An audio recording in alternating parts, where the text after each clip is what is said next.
Hi, ಎಲ್ಲರೂ ಹೇಗಿದ್ದೀರಾ? ಹೇಗೆ ಓದ್ತಾ ಇದ್ದೀರಾ?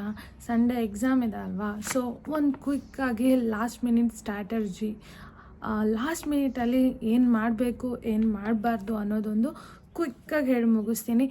ಮೇ ಬಿ ಈ ವಿಡಿಯೋ ಅಥವಾ ನಾ ಹೇಳೋ ಟಾಪಿಕ್ ಅಥವಾ ನಾ ಹೇಳೋ ಪಾಯಿಂಟ್ಸ್ ಬಂದುಬಿಟ್ಟು ಯಾರ್ಯಾರು ಸಂಡೇ ಎಕ್ಸಾಮ್ ಬರೀತಿದ್ದೀರೋ ಅವ್ರಿಗೆ ತುಂಬ ಹೆಲ್ಪ್ಫುಲ್ ಆಗುತ್ತೆ ಅಂದ್ಕೊತೀನಿ.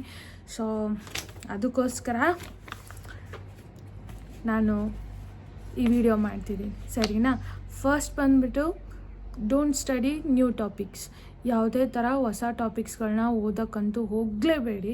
ಯಾಕೆಂದರೆ ಇದು ಅದೇನು ಮಾಡುತ್ತೆ ಅಂದರೆ ಟೈಮ್ ಕನ್ಸ್ಯೂಮ್ ಮಾಡುತ್ತೆ, ಜೊತೆಗೆ ನಿಮಗೆ ಪ್ಯಾನಿಕ್ ಕ್ರಿಯೇಟ್ ಮಾಡುತ್ತೆ. ಓಕೆ, ನಾನು ಇದು ಓದಿಲ್ಲ, ಅದು ಓದಿಲ್ಲ, ಇದು ಓದಿಲ್ಲ. ಸೊ ನೀವು ಏನು ಓದಿದಿರೋ ಅದನ್ನು ಮಾತ್ರ ರಿವಿಷನ್ ಮಾಡ್ಕೊಳ್ಳಿ, ಓಕೆನಾ? ಯಾವುದೇ ಥರ ಹೊಸ ಟಾಪಿಕ್, ಹೊಸ ಬುಕ್ಗಳನ್ನ ಟಚ್ ಮಾಡೋಕ್ಕೆ ಹೋಗಬೇಡಿ. ಅಫ್ಕೋರ್ಸ್ ನೀವೆಲ್ಲರೂ ಒಂದು ಶಾರ್ಟ್ ನೋಟ್ಸ್ ಮಾಡಿರ್ತೀರಲ್ವಾ? ಎಲ್ಲರೂ ಒಂದು ಶಾರ್ಟ್ ನೋಟ್ಸ್, ಒಂದು ಸಿಂಪಲಾಗಿ ಒಂದು ಶಾರ್ಟ್ಸ್ ನೋಟ್ ಮಾಡಿರ್ತೀರ ಅಲ್ವಾ? ಸೊ ಅದನ್ನು ಜಸ್ಟ್ ರಿವಿಷನ್ ಮಾಡಿ, ಓಕೆನಾ? ಅದು ಬಿಟ್ಟು ಬೇರೆ ಏನೂ ಎಕ್ಸ್ಟ್ರಾ ಬೇಡ, ಓಕೆನಾ? ಅರ್ಥ ಆಗ್ತಿದಲ್ಲ? ಯಾವುದೇ ಕಾರಣಕ್ಕೂ ಹೊಸ ಟಾಪಿಕ್ಸ್ನ ಓದೋಕ್ಕೆ ಹೋಗಬೇಡಿ, ಪ್ಯಾನಿಕ್ ಆಗ್ತೀರಾ, ಹುಷಾರಾಗಿರಿ. Then second one, revise smart but not hard. ಅಂದರೆ ನೀವು ಕ್ರಿಯೇಟ್ ಮಾಡಿರೋಂಥ ಶಾರ್ಟ್ ನೋಟ್ಸ್ನ ಮಾತ್ರ ರಿವಿಷನ್ ಮಾಡಿ. ಯಾವುದೇ ಕಾರಣಕ್ಕೂ ಓಕೆ ನಾನು ಇಷ್ಟು ತಪ್ಪದ ಬುಕ್ ಇದೆ ಅದನ್ನು ಜಸ್ಟ್ ಫಾಸ್ಟಾಗಿ ಓದ್ಕೊಂಡು ಹೋಗ್ತೀನಿ, ಇದೇ ನನಗೆ ರಿವಿಷನ್ ಆಗುತ್ತೆ, ನೋ, ಇದು ವರ್ಕ್ ಆಗೋಲ್ಲ, ಓಕೆನಾ? ಆದಷ್ಟು ನೀವೇನು ಶಾರ್ಟ್ ನೋಟ್ಸ್ ಮಾಡಿರ್ತೀರೋ ಅದನ್ನು ಆಲ್ಮೋಸ್ಟ್ ಕುತ್ಕೊಂಡು ಕಾಮಾಗಿ ನಿಧಾನಕ್ಕೆ ಓದಿ ಹೊರತು ನಾನು ಇವತ್ತು ರಾತ್ರಿ ಎಲ್ಲ ಕುತ್ಕೊಂಡು ಓದ್ತೀನಿ, ಇವತ್ತು ಪೂರ್ತಿ ಕುತ್ಕೊಂಡು ಓದ್ತೀನಿ, ನೋ. ಅದು ನಿಮಗೆ ಸ್ಟ್ರೆಸ್ ಕೊಡುತ್ತೆ ಹೊರತು ನಿಮಗೆ ನಿಮ್ಮ ಮೆಂಟಲ್ ಪೀಸ್ನ ಕಿತ್ತಾಕತ್ತೆ. ಸೊ ಬೇಡ, ಓಕೆನಾ? ಆದಷ್ಟು ತುಂಬ ಸಿಂಪಲಾಗಿ ಶಾರ್ಟ್ಸ್ ನೋಟ್ ಏನಿದೆಯೋ ಅದನ್ನು ರಿವಿಷನ್ ಮಾಡ್ಕೊಳ್ಳಿ. ಇಂಪಾರ್ಟೆಂಟ್ ಫಾರ್ಮುಲಾಸ್ಗಳಿರುತ್ತಲ್ಲ, ನೀವು ಆಪ್ಟಿಟ್ಯೂಡ್ಗಳು ಮಾಡ್ಕೊಬೇಕು ಅನ್ನುವಾಗ, ಈ ಥರ ಮೆಂಟಲ್ ಎಬಿಲಿಟಿ ಮಾಡುವಾಗ ನಿಮಗೆ ಒಂದು ಫಾರ್ಮುಲಾಸ್ಗಳನ್ನ ಒಂದು ಕಡೆ ಬರೆದಿಟ್ಕೊಂಡಿರ್ತೀರ, ಅದನ್ನು ರಿವಿಷನ್ ಮಾಡ್ಕೊಳ್ಳಿ. ಇಲ್ಲಾಂದರೆ ನೀವು ಪ್ರೀವಿಯಸ್ ಯಾವುದಾದ್ರೂ ಟೆಸ್ಟ್ ತೊಗೊಂಡಿರ್ತೀರ, ಅದರಲ್ಲಿ ಮಿಸ್ಟೇಕ್ ಮಾಡಿರ್ತೀರ, ಅದನ್ನು ಕುತ್ಕೊಂಡು ಅನಲೈಸ್ ಮಾಡಿರ್ತೀರ ಅಲ್ವಾ? ಅದನ್ನು ರಿವೈಸ್ ಮಾಡ್ಕೊಳ್ಳಿ. ಆಮೇಲೆ ಫ್ರೀಕ್ವೆಂಟ್ಲಿ ಆಸ್ಕ್ ಟಾಪಿಕ್ಸ್ಗಳಿರುತ್ತೆ ಅಲ್ವಾ? ಅದನ್ನು ರಿವಿಷನ್ ಮಾಡ್ಕೊಳ್ಳಿ. ಅರ್ಥ ಆಗ್ತಿದಲ್ಲ? ಓಕೆ, ನೆಕ್ಸ್ಟ್ ಬಂದುಬಿಟ್ಟು third one, don't attempt mock test. ಯಾವುದೇ ಥರ ಟೆಸ್ಟ್ಗಳನ್ನ ತೊಗೊಬೇಡಿ.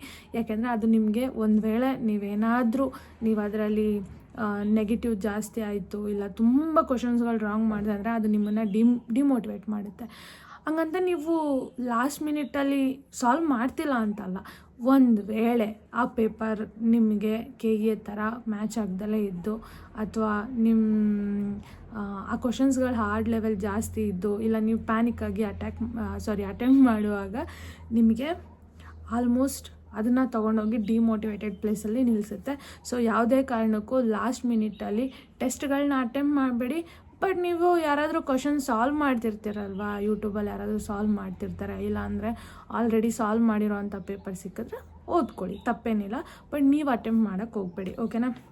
Then next, exam hall strategy, very important. Read questions carefully, ತುಂಬ ನಿಧಾನಕ್ಕೆ, ಆಲ್ಮೋಸ್ಟ್ ಸ್ವಲ್ಪ ಗಮನ ಕೊಟ್ಟು ಓದಿ. ಯಾಕೆಂದರೆ ನಾವು ಆಲ್ಮೋಸ್ಟ್ ಎಲ್ರಿಗೂ ಇದಾಗಿರುತ್ತೆ, ಕ್ವಶನ್ಸೇ ಒಂದು ಕೇಳಿರ್ತಾರೆ, ನಾವೇ ಒಂದು ಆನ್ಸರ್ ಹೇಳಿರ್ತೀವಿ. ಯಾಕೆಂದರೆ ನಾವು ಕ್ವಶನ್ಸು ಫಾಸ್ಟಾಗಿ ಓದಿರ್ತೀವಿ, ನಾವು ಅದನ್ನು ಬೇರೆ ಥರ ಅರ್ಥ ಮಾಡ್ಕೊಂಡಿರ್ತೀವಿ. ಸೊ ಕ್ವಶನ್ಸ್ನ ವಿತ್ ಆಪ್ಷನ್ಸ್ನ ನಿಧಾನಕ್ಕೆ ಓದ್ಕೊಳ್ಳಿ, ಕೇರ್ಫುಲ್ಲಾಗಿ ಓದ್ಕೊಳ್ಳಿ.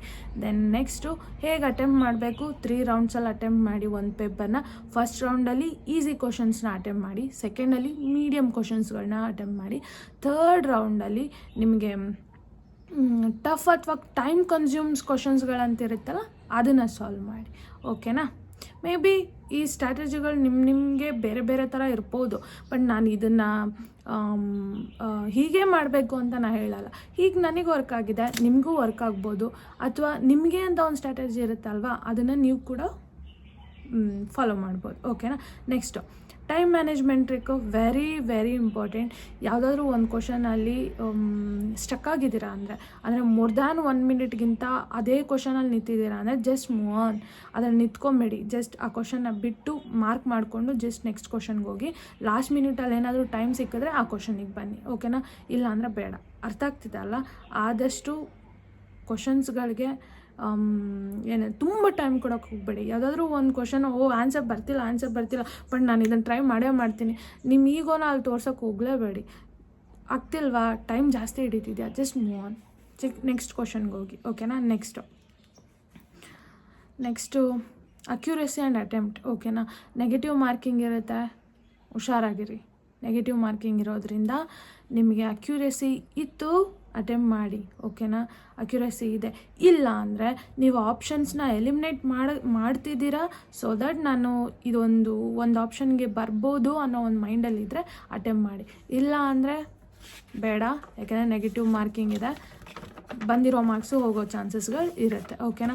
ನೆಕ್ಸ್ಟ್ ಇದು ಇಂಪಾರ್ಟೆಂಟ್, ಒಳ್ಳೆ ಊಟ ಮಾಡಿ, ಆರಾಮ್ಸೆ ನಿದ್ದೆ ಮಾಡಿ, 7 ಅವರ್ ನಿದ್ದೆ ಮಾಡಿ. ಇದೊಂದು 3 ಡೇಸ್, ಓಕೆನಾ.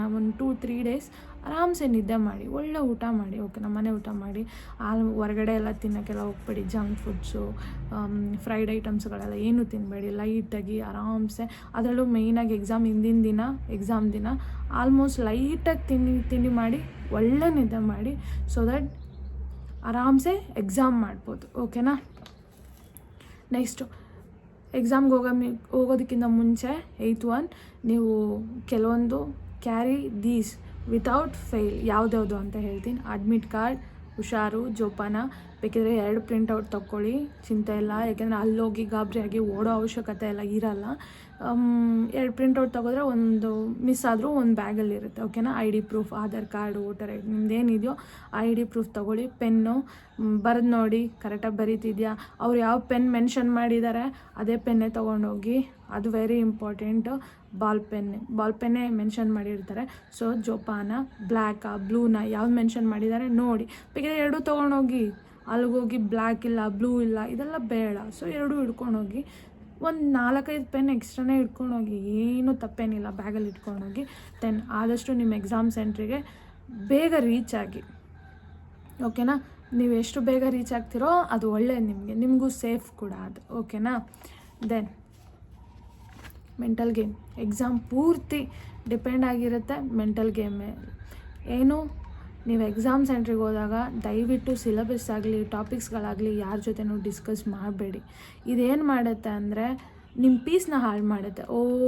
ಸಿಲೆಬಸ್ಸಲ್ಲಿ ಇದಿತ್ತಾ, ನಾನು ಇದು ಓದೇ ಇಲ್ಲ, ಹಾಗ ಅನ್ನೋದು ಮೈಂಡಿಗೆ ಬರುತ್ತೆ. ಸೊ ದಯವಿಟ್ಟು ಯಾರ ಜೊತೆನೂ ಏನೂ ಡಿಸ್ಕಷನ್ ಬೇಡ. ಆರಾಮ್ಸೆ ಕೂಲಾಗಿ ಕಾಮಾಗಿ ಕೂತ್ಕೊಂಡು ಎಕ್ಸಾಮ್ ಸೆಂಟ್ರ್ ಹತ್ರ ನಿಮ್ದೇನಾದ್ರು ನೋಟ್ಸ್ ಇದ್ದರೆ ರಿವಿಷನ್ ಮಾಡ್ಕೊಳ್ಳಿ. ಅದು ಬಿಟ್ಟು ಬೇರೆ ಏನೂ ಬೇಡ, ಓಕೆನಾ. ದೆನ್ ಇನ್ನೊಂದು ಪಾಯಿಂಟ್ ಏನು ಅಂದರೆ, ಟೆಲ್ ಯೋರ್ ಸೆಲ್ಫ್, ನಿಮ್ಗೆ ಹೇಳ್ಕೊಳ್ಳಿ, ಓಕೆನಾ. ಮನಸ್ಸಲ್ಲಿ ಹೇಳ್ಕೊಳ್ಳಿ, I am prepared and I will do my best, ಓಕೆನಾ. ನಾನು ಪ್ರಿಪೇರ್ ಆಗಿದ್ದೀನಿ, ನನ್ನ ಬೆಸ್ಟ್ ನಾನು ಕೊಡ್ತೀನಿ ಅಂತ. You will give your best, ಓಕೆನಾ. ದೆನ್ ಲಾಸ್ಟ್ ಒನ್, ಇದ್ದೇ ನಿಮ್ಮದು ಎಕ್ಸಾಮ್ 30% ವರ್ಕ್ ಆಗೋದೇ ಇದ್ರ ಮೇಲೆ. ಕಾಮಾಗಿರಿ. ಎಷ್ಟು ಕಾಮಾಗಿರ್ತೀರೋ ಪೇಪರ್ ಅಷ್ಟು ಈಸಿಯಾಗಿ ಕಾಮಾಗಿ ಹೋಗುತ್ತೆ. 30% ಬೆಟರ್ ಪರ್ಫಾರ್ಮೆನ್ಸ್ ಬರೋದೇ ನಿಮಗೆ ಕಾಮ್ ಮೈಂಡಿಂದ. ಸೊ ಇದಿಷ್ಟು ಲಾಸ್ಟ್ ಮಿನಿಟ್ ಸ್ಟ್ರಾಟಜಿ ಅಥವಾ last minute plan. So hope ಎಲ್ಲರೂ ಚೆನ್ನಾಗಿ ಓದಿದ್ದೀರಾ ಅಂದ್ಕೊತೀನಿ. ಒಂದು ವೇಳೆ ನಿಮ್ಗೆ ಯಾರಿಗಾದರೂ ಅನ್ನಿಸ್ತಿದ್ರೆ ನಾನು ಓದಿಲ್ಲ, ಇನ್ನೂ ಓದಬೇಕಿತ್ತು, ಇನ್ನೂ ಅದು ಓದಬೇಕಿತ್ತು, ಇದು ಓದಬೇಕಿತ್ತು ಅಂತ, ಇಟ್ಸ್ ಓಕೆನಾ. ನೀವೆಲ್ಲನೂ ಓದಿದ್ದೀರಾ, ಎಷ್ಟು ಓದಿದ್ದೀರೋ ಅಷ್ಟರಲ್ಲೇ 100% ಕೊಟ್ಬಿಟ್ಟು ಬನ್ನಿ, ಓಕೆನಾ. ಒಂದು ವೇಳೆ ಆಗಲಿಲ್ವಾ, ನೋ ವರಿ, ಆಯಿತಾ. ಇದು ನಿಮಗಲ್ಲ ಅಂತ ಅಂದ್ಕೊಳ್ಳಿ, ನಿಮ್ಗೆ ಇದಕ್ಕಿಂತ ಬೆಟರ್ ಆಗಿರೋ ಸಿಗುತ್ತೆ ಅಂದ್ಕೊಳ್ಳಿ. ಇಷ್ಟೇ ಲೈಫ್. ಅದು ನಿಮಗಲ್ಲ, ಅದಕ್ಕಿಂತ ಬೆಟರ್ ಆಗಿರೋ ಪ್ಲೇಸ್ ನೀವು ಹೋಗ್ತೀರಾ ಅಂತ ಯಾವುದೇ ಕಾರಣಕ್ಕೂ ಡಿಮೋಟಿವೇಟ್ ಬೇಡ. ನನ್ನ ಕೈಯಲ್ಲಿ ಆಗಲ್ಲ, ಫೇಲ್ ಆಗಿದ್ದೀರಾ, ಫೇಲಿಂದ ಕಲ್ತ್ಕೊಳ್ಳಿ, ಓಕೆನಾ. ಸೊ ಎಲ್ಲ ಯಾರೇ ನನ್ನ ವಿಡಿಯೋ ನೋಡ್ತಿದ್ದೀರೋ ನಿಮ್ಮೆಲ್ರಿಗೂ ಸಂಡೇ ಆಲ್ ದ ಬೆಸ್ಟ್. ಎಲ್ಲರೂ ತುಂಬ ಚೆನ್ನಾಗಿ ಎಕ್ಸಾಮ್ ಮಾಡಿ, ಎಕ್ಸಾಮ್ ಮಾಡಿದ್ಮೇಲೆ ಬಂದ್ಬಿಟ್ಟು ನನಗೆ ಹೇಳಿ ಹೇಗೆ ಎಕ್ಸಾಮ್ ಮಾಡಿದ್ರಿ, ಪೇಪರ್ ಹೇಗಿತ್ತು ಅಂತ. ಸೊ ನಿಮ್ಮೆಲ್ರಿಗೂ all the best. Love you all. By.